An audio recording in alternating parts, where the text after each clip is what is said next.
లోక్సభ ఎన్నికలకు రాష్ట్ర పార్టీని పూర్తి స్థాయిలో సన్నద్ధం చేసి దిశానిర్దేశం చేసేందుకు ఈ నెల 28న బీజేపీ అగ్రనేత కేంద్ర హోంమంత్రి అమిత్ షా రాష్ట్రానికి రానున్నట్టు పార్టీ వర్గాల సమాచారం. రాష్ట్రంలోని పార్టీ మండల శాఖ అధ్యక్షులు మొదలు రాష్ట్ర స్థాయి నేతల వరకు హాజరయ్యే కీలక సమావేశానికి ఆయన రానున్నట్టు తెలిసింది. అసెంబ్లీ ఎన్నికల ఫలితాల సమీక్షతో పాటు వచ్చే లోక్సభ ఎన్నికలకు ఎలా సన్నద్ధం కావాలి, ఏ అంశాలపై దృష్టి కేంద్రీకరించాలి, ఎలాంటి వ్యూహాలు కార్యాచరణ ప్రణాళికతో ముందుకెళ్లాలనే దానిపై రాష్ట్ర పార్టీ నేతలకు అమిత్ షా స్పష్టమైన ఆదేశాలు ఇవ్వనున్నట్లుగా తెలుస్తోంది. మొత్తంగా లోక్సభ ఎన్నికలు దగ్గర పడుతున్న నేపథ్యంలో తెలంగాణకు సంబంధించి ఎలాంటి వ్యూహాలతో ముందుకు వెళ్లాలనే దానిపై అమిత్ షా ఈ నెల 28న తెలంగాణ పర్యటనకు రానున్నారు. ఇదే అంశానికి సంబంధించి పూర్తి సమాచారాన్ని అందించడానికి మా ప్రతినిధి స్వప్న ఫోన్ ద్వారా సిద్ధంగా ఉన్నారు. చెప్పండి స్వప్న. విజయ్, మొత్తానికైతే బీజేపీ గత ఎన్నికల నుంచి కొంత లెసన్స్ నేర్చుకుందని అనుకోవాలి. ఈసారి కాస్త ముందస్తుగా మేల్కొన్నటువంటి ప్రయత్నాలు అయితే చేస్తుంది. ఎందుకంటే ఇప్పటికే వికాస్ యాత్ర, భారత్ వికాస్ యాత్ర పేరుతోటి రాష్ట్రంలో ఉన్నటువంటి నలుమూలలు తిరగాలి. ముఖ్యంగా ఇంటింటికి వెళ్లి కేంద్ర ప్రభుత్వం తీసుకొచ్చినటువంటి పథకాలన్నింటినీ కూడా మనం ప్రచారం చేయాలి అనే దాన్ని ముందుగా తీసుకున్నారు. దీనిలో భాగంగా ఇప్పటికే ఆల్రెడీ నాయకులంతా కూడా ప్రజల వద్దకు వెళ్తున్నటువంటి పరిస్థితి ఉంది. ఇప్పుడైతే వీళ్ళ టార్గెట్ 10 అనుకుంటున్నారు. అంటే గతంలో చూసుకుంటే వాళ్ళకి 4 ఎంపీ స్థానాలు గెలుచుకున్నారు. ఈసారి టార్గెట్ 10 గా సాగుతుంది. 10 స్థానాల్లో మనం బలోపేతంగా ఉన్నాం. ఎందుకంటే గత అసెంబ్లీ ఎన్నికలు 4 నుంచి 14 పెరిగింది. ఎంపీ ఎలక్షన్ చూసుకున్నప్పుడు అప్పుడు 15% వచ్చింది. ఈసారి అది చాలా ఎక్కువ అవుతుంది. ఖచ్చితంగా ఈసారి కాంగ్రెస్ వర్సెస్ బీజేపీగా ఎంపీ ఎలక్షన్స్ ఉంటాయని బీజేపీ భావిస్తుంది. సో దానిలో భాగంగా ఏం చేయాలి, ఏ అంశాలపై దృష్టి పెట్టాలి, ఎలాంటి వ్యూహాలు రచించాలి, కార్యాచరణ అనేది ఏ విధంగా ఉండాలి, దీనికి సంబంధించి అమిత్ షా ఒక దిశానిర్దేశం చేయడానికి ఈ నెల 28న వస్తున్నట్టు బీజేపీ వర్గాలు చెప్తున్నాయి. ఇప్పటి వరకు ఇంకా దీనికి సంబంధించి మనకి అఫీషియల్ ఇన్ఫర్మేషన్ రాకపోయినా అనఫీషియల్ గా మాత్రం కేంద్ర మంత్రి వస్తున్నట్టు తెలుస్తుంది. At the same time Nadda కూడా ఈ గ్యాప్ లో వచ్చేటువంటి అవకాశం కనిపిస్తుంది. పార్టీలో ఉన్నటువంటి కీలకమైనటువంటి నేతలందరూ మొన్న ఢిల్లీ కూడా వెళ్ళి వచ్చారు. ఏం చేయాలి అనే దానికి సంబంధించినటువంటి చర్చ అయితే ప్రస్తుతం జరుగుతున్నటువంటి పరిస్థితి. సో ఓవరాల్ గా చూసుకుంటే ఒకే విషయానికి సంబంధించి, అంటే ఇప్పుడు గతంలో ప్రభావం చూపిన 4 గెలుచుకున్న తర్వాత ప్రభావం చూపిన 6 స్థానాలు ఉన్నాయి కదా, వాటి మీద ఎక్కువగా దృష్టి పెట్టాలి. ముఖ్యంగా కరీంనగర్, ఆదిలాబాద్, నిజామాబాద్, సికింద్రాబాద్ నియోజకవర్గాలతో పాటు మహబూబ్ నగర్, చేవెళ్ల, మెదక్, జహీరాబాద్, మల్కాజ్గిరి, నాగర్ కర్నూలు వీటిపైన బీజేపీ గట్టిగా ఆశలు పెట్టుకుంది. అండ్ భువనగిరి, వరంగల్ పార్లమెంటు స్థానాల్లో కూడా ఖచ్చితంగా మంచి ప్రభావం చూపుతాం, అక్కడ గెలుపోవటంలో మనం ప్రభావితం చేసే దిశగా ఉన్నాం. ఇది మొత్తానికి బీజేపీ ఆలోచన. దీన్ని ఎట్టి పరిస్థితుల్లోనూ, అంటే మన అసెంబ్లీ ఎన్నికల్లో లాగా లాస్ట్ మూమెంట్ లో స్టెప్ తీసేసుకొని లాస్ట్ మూమెంట్ లో గందరగోళ పరిస్థితి. ఎందుకంటే ఎంపీ ఎలక్షన్స్ కి సంబంధించి బీజేపీలో ఉన్నటువంటి కీలక నేతలందరూ కూడా మేము అసెంబ్లీకి అయితే పోటీ చేయం, అంటే ఎమ్మెల్యేకి అయితే పోటీ చేయం కానీ ఎంపీకి అయితే సై అన్నారు. ఈవెన్ బూర నరసయ్య గౌడ్ కానీ, జితేందర్ రెడ్డి కానీ, లేదా కొండా విశ్వేశ్వర రెడ్డి కానీ, ఇప్పుడు ఎలాగో అరవింద్, సంజయ్ ఓడిపోయినటువంటి ఎంపీ సోమ్ బాబురావు ఉన్నాడు. అండ్ ఇప్పుడు ఓడిపోయినటువంటి ఎమ్మెల్యేలకు సంబంధించి మీరు అన్నట్టు ఈటలను నేను మొన్న అడిగాను, మీరు ఎంపీకి పోటీ చేస్తారంటే అధిష్టానం ఆదేశిస్తే తప్పకుండా చేస్తానన్నాడు. మేబీ ఈటలు కూడా ఉండొచ్చు. ఈవెన్ ఎవరెవరు ఉంటారు ఏంటి అనే దానికి సంబంధించి ఎంపీ స్థానాలు అయితే గట్టి నేతలు, అంటే బీజేపీలో కీలకంగా ఉన్నటువంటి నేతలంతా కూడా ఈసారి ఎంపీ బరిలో దిగారు. వాళ్ళకు కూడా ఇది వాళ్ళ రాజకీయ భవిష్యత్తుకు సంబంధించి లైఫ్ అండ్ డెత్ విషయంగానే మనం తీసుకోవచ్చు. ఎందుకంటే వాళ్ళ వరకు ఇప్పుడు ఒక మంచి స్కోప్ అయితే ఉంది. వాళ్ళ నియోజకవర్గం మీద పట్టున్న నేతలు, ఫైనాన్షియల్ గా కూడా వాళ్ళకి మంచి అది ఉంది. అండ్ ప్రజల్లో కూడా ఆదరణ ఉన్నటువంటి వాళ్ళు కాబట్టి ఇంతకంటే మంచి అవకాశం మనకు రాదు. ఇప్పుడు కాకపోతే ఇంకెప్పుడు కాదు అన్నట్టుగా బీజేపీ పని చేయాలి అని చెప్పేసి హైకమాండ్ చెప్తుంది. అండ్ అక్కడ ఢిల్లీలో మళ్ళీ మనం తిరిగి అధికారంలోకి రావాలంటే ఎంపీ స్థానాలు చాలా చాలా కీలకం కాబట్టి ఎట్టి పరిస్థితుల్లోనూ తెలంగాణలో ఉన్నటువంటి ఈ వ్యాక్యూమ్ ను వదులుకోవడానికి అధిష్టానం సిద్ధంగా లేదు. ఎట్టి పరిస్థితుల్లోనూ మొన్న చేసినటువంటి తప్పిదాలు చేస్తే మరి మంచిగా ఉండదు అని చెప్పేసి ఇప్పటికే కొంచెం గట్టిగా క్లాస్ కూడా పడినట్టు తెలుస్తుంది. ఇక్కడ ఎవరైతే ఎక్కడెక్కడ తప్పిదాలు జరిగినాయి ఆ విషయాలకు సంబంధించి. సో ముందుగా అయితే మేల్కొంది బీజేపీ, ముందుగా అయితే ఒక స్టెప్ వేసింది. మరి చూడాలి ఇది ఎంత వరకు బీజేపీ లాస్ట్ వరకు దీంతో వెళ్ళగలుగుతుందా. అండ్ అమిత్ షా, నడ్డా, మోడీ కేంద్రంలో ఉన్నటువంటి నాయకత్వాన్ని మొత్తం మరొకసారి మోహరించడానికి సిద్ధమైపోతున్నారు. ఎస్సీ వర్గీకరణ, బీసీకి సంబంధించినటువంటి ఓట్ బ్యాంకు, హిందుత్వం ఎలాగో ఉంది.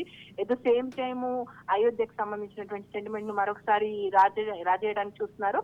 సో ఇది మంచి అవకాశం అని ఎస్ బీజేపీ సార్. భావిస్తుంది. స్వప్న, డెఫినెట్లీ మీరు చెప్తున్నట్లుగా అంటే మనం అసెంబ్లీ ఎన్నికలను చూసుకున్నట్లయితే అసెంబ్లీ ఎన్నికలు కావచ్చు, లేకపోతే లోక్సభ ఎన్నికలు చాలా డిఫరెంట్ గా ఉంటాయి.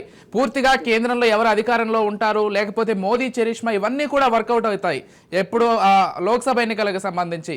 కాబట్టి ఖచ్చితంగా లోక్సభ ఎన్నికలకు సంబంధించి కొంత పకడ్బందీగానే ముందుకు వెళ్ళాలని ఇప్పటికే బీజేపీ శ్రేణులంతా కూడా భావిస్తున్నట్లు తెలుస్తోంది. అంటే దీనికి సంబంధించి రేపు తెలంగాణలో జరగబోయేటువంటి ఈ లోక్సభ ఎన్నికలకు సంబంధించి ఎలాంటి వ్యూహంతో వెళ్లే అవకాశం ఉంది? అంటే అసెంబ్లీలో 1 నుంచి 8 వరకు వచ్చారు, అది కూడా ఒక గుడ్ నెంబర్ అనే చెప్పుకోవాలి. కాకపోతే ఈసారి లోక్సభలో ఖచ్చితంగా అత్యధిక స్థానాలు సాధించాలనేటువంటి ఒక పట్టుదలతో బీజేపీ ఉన్నట్లుగా తెలుస్తోంది.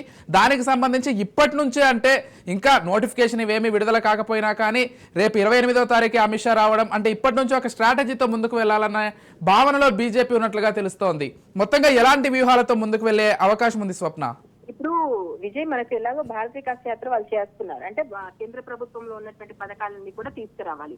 ఎట్ ద సేమ్ టైమ్ ఇప్పుడు వాళ్ళు ఆదిలాబాద్ తీసుకున్నాం అనుకోండి, మనం ఆదిలాబాద్ లో వాళ్ళు ఖచ్చితంగా ఇది మనం గెలుస్తామని ముందు నుంచి బీజేపీ చెప్తున్నప్పుడు ప్రతిపక్షాలు అన్నాయి అన్ని గెలవగలుగుతారా, అసలు అక్కడ 4 అనేది ఇంపాసిబుల్ అని. కానీ అక్కడ హిందుత్వం అనేది గట్టిగా పనిచేసింది, అక్కడ బీజేపీకి సంబంధించినటువంటి శ్రేణులు కూడా గట్టిగా పనిచేసేది. ఈవెన్ ఇప్పుడు మళ్ళీ సోయం బాబురావు ఒకవేళ నిల్చున్నా, లేదా ఆయన సామాజిక వర్గానికి సంబంధించి ఎవరైనా నిల్చున్నా, ఆదిలాబాద్ అనేది మాకు మా ఖాతాలో పడిపోయింది అన్నట్టుగా వాళ్ళు భావిస్తున్నారు. ఇప్పుడు కరీంనగర్ తీసుకుంటే సంజయ్ కి ఖచ్చితంగా సెంటిమెంట్ వర్కౌట్ అవుతుంది అనుకుంటున్నారు. ఎందుకంటే లాస్ట్ మినిట్ లో చాలా తక్కువ ఓటింగ్ తో వెళ్ళాడు, ఆయనను మార్చడం, ఆయన మీద అనేక రాజకీయంగా ఆయనను అంచడానికి చూశారు, బీజేపీలోనే ఆయనకు వ్యతిరేకంగా పనిచేశారని చెప్పేసి చాలా జరిగాయి. సో ఈ సెంటిమెంట్ వర్కౌట్ అవుతుందని సంజయ్ అనుకుంటున్నాడు.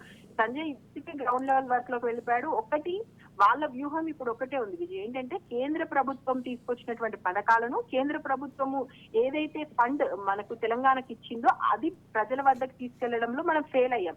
బీజేపీ బీఆర్ఎస్ ఒకటే అని చెప్పడంలో కాంగ్రెస్ సక్సెస్ అయింది. సో మనము బీఆర్ఎస్ పూర్తిగా వ్యతిరేకం. కిషన్ రెడ్డికి సంబంధించి ఈ విషయానికి చాలా సీరియస్ గా కూడా కిషన్ రెడ్డి చెప్పాడు, ఎట్టి పరిస్థితుల్లోనూ మేము బీఆర్ఎస్ తో ఉండము, బీఆర్ఎస్ ఎంఐఎం తో ఉన్నప్పుడు మా ప్రాణం పైన మేము బీఆర్ఎస్ తో కలవము. ఇది కాంగ్రెస్ మేము మొదటి నుంచి కాదని చెప్తున్నా, మేము ఇద్దరం ఒకటే అని చెప్పడంలో కాంగ్రెస్ సక్సెస్ అయింది, అక్కడ మేము ఫెయిల్ అయ్యాం. మేము బీఆర్ఎస్ వేరు, అంటే బీఆర్ఎస్ వ్యతిరేక ఓటును చీల్చుకోవడంలో పూర్తి స్థాయిలో బీజేపీ వైఫల్యం చెందింది అని చెప్పేసి బీజేపీలో అగ్రనాయకులు సైతం ఒప్పుకుంటున్నటువంటి మాట. సో ఇప్పటికైనా మేము వేరు, కావాలంటే ఎంఐఎం కి సంబంధించి అక్బరుద్దీన్ పెట్టడం, ప్రోటో స్పీకర్ గా చేయడం, వాళ్ళు ఒకటే, ఎప్పటికైనా కలిసేది వాళ్ళే.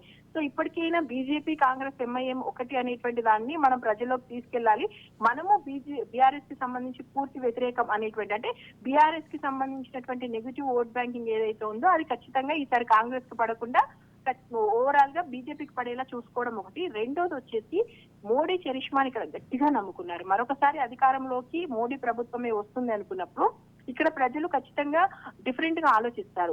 లోక్సభ ఎన్నికలు అనేసరికి మోదీ వర్సెస్ రాహుల్, లేదా కాంగ్రెస్ వర్సెస్ బీజేపీ, లేదా ఇండియా వర్సెస్ బీజేపీ, ఇలా ఇండియా వర్సెస్ ఇండియా ఇట్లా జరిగేటువంటి అవకాశం ఉంది. కాబట్టి దాన్ని మనం యూటిలైజ్ చేసుకుందాం. ఏదైతే వాక్యూమ్ బీజేపీకి సంబంధించి, ముఖ్యంగా మోదీకి సంబంధించినటువంటి చరిష్మా ఏదైతే ఉందో దాన్ని వర్కౌట్ చేసుకోవాలి పూర్తిగా. మొన్న ఎప్పుడు లేని ఈటల రాజేంద్ర కూడా మాట్లాడుతూ పూర్తిగా మోదీ గురించి, మోదీ చేసిన పథకాల గురించి, కేంద్ర ప్రభుత్వ పథకాల గురించి, అంటే తెలంగాణ విషయాన్ని కాస్త పక్కన పెట్టి మొత్తం మోదీ మోదీ మోదీ, ఒకసారి మళ్ళీ మోదీ మంత్రాన్ని పూర్తి స్థాయిలో తలకెత్తుకుంటున్నారు, కేంద్ర ప్రభుత్వ పథకాలను తలకెత్తుకుంటున్నారు. దాన్ని ప్రజల్లోకి తీసుకెళ్లే ప్రయత్నం, మేము బీఆర్ఎస్ వ్యతిరేకమని చేయడం. అండ్ కాంగ్రెస్ ఎలాగో గెలవదు, మరొకసారి మేము గెలిస్తే డబుల్ ఇంజిన్ సర్కార్ ఇక్కడ రాకపోయినా కనీసం ఎంపీలు ఇక్కడ ఉంటే ఫండింగ్ తీసుకురాగలుగుతారు. కిషన్ రెడ్డి తీసుకొచ్చినటువంటి కొన్ని విషయాలు చెప్తున్నారు, ఏవేవి కిషన్ రెడ్డి కలిసి తీసుకురాగలుగుతాడు, సంజయ్ ఎంపీగా ఉండి ఏం చేశాడు, అరవింద్ ఎంపీగా ఉండి ఏం చేశాడు, పసుపు బోర్డుకు సంబంధించినటువంటి నిర్ణయాలు, అక్కడ సోయం బాబురావు ఏమేం చేశాడు.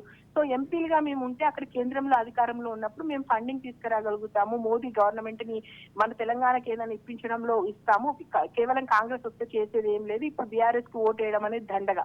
సో ఈ విషయాలకు సంబంధించి ప్రజల్లోకి తీసుకెళ్లడానికి పక్కా వ్యూహ రచన చేసుకున్నారు.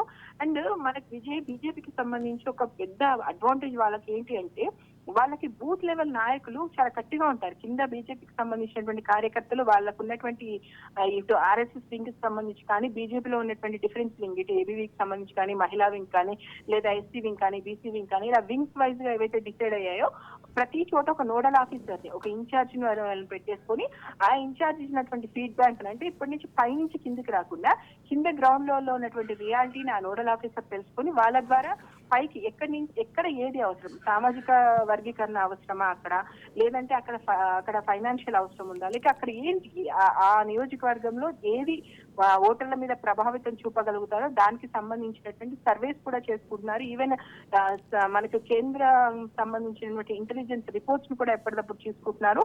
వాళ్ళకు వచ్చినటువంటి రిపోర్ట్స్ ప్రకారం ఈసారి మేము అసలు ఎవరు ఊహించని విధంగా లోక్సభ ఎన్నికల్లో ముందంజ వేయబోతున్నాం అనేది బీజేపీ ప్రస్తుతం చెప్తుంది. ఒక మంచి వాళ్ళ మాట్లాడుతున్నటువంటి మాటల్లో అయితే ఒక హోప్ కనిపిస్తుంది వాళ్ళకి. లోక్సభకు సంబంధించి కూడా ఖచ్చితంగా అది ఓటమిగా వాళ్ళు తీసుకోవట్లేదు. సో మేబీ అనుకుంటున్నారు వాళ్ళ వరకు అయితే మరి ఖచ్చితంగా గెలుస్తాము, ఈసారి పట్టు బిగిస్తాము తెలంగాణలో. చూడాలి విజయ్ ఎంతవరకు వర్కౌట్ అవుతుంది. Right Swapna, thank you.